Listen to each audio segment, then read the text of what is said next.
for the most part, Daniel is a book of prophecy. And most of what Daniel said prophetically will happen yet in the future.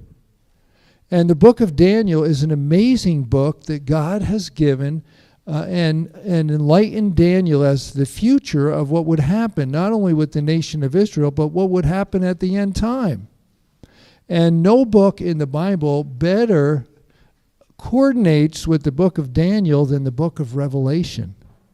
And so what we're doing is we're studying now the book of Daniel in preparation for September, when we'll begin the book of Revelation.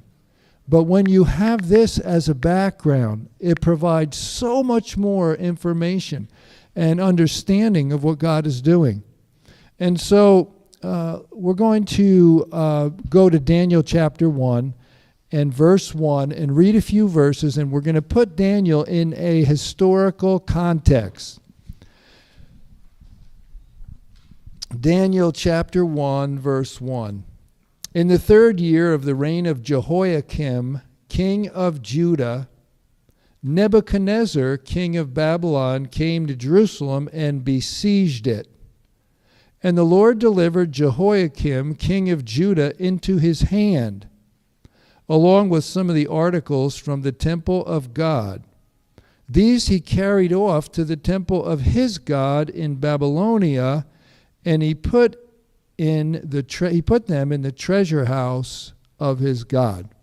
So it opens with a simple statement that is packed full of information that helps us to understand the book of Daniel. It also evokes questions.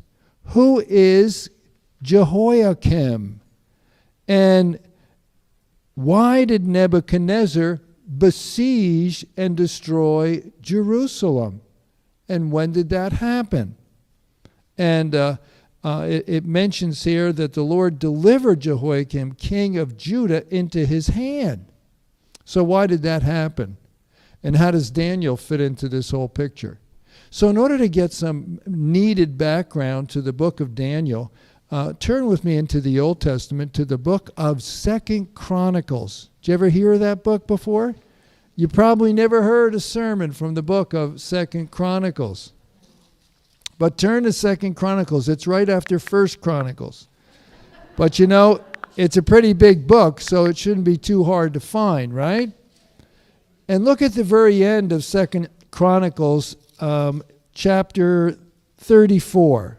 Look at chapter 34, actually chapter 33, and look at verse 21. We'll start there. We're going to go quickly through some of these verses to understand the historical context. It says here in 2 Chronicles, that's in the Old Testament, not 2 Corinthians, 2 Chronicles chapter 33, verse 21, Ammon was 22 years old when he became king, and he reigned in Jerusalem 2 years. He did evil in the eyes of the Lord, as his father Manasseh had done. Ammon worshipped and offered sacrifices to all the idols Manasseh had made. But unlike his father Manasseh, he did not humble himself before the Lord. Ammon increased his guilt. Look at chapter 34, verse 1. Josiah was 8 years old when he became king, and he reigned in Jerusalem 31 years. He did what was right in the eyes of the Lord, and he walked in the ways of his father David, not turning aside to the right or to the left. Now, the kingdom of Israel, the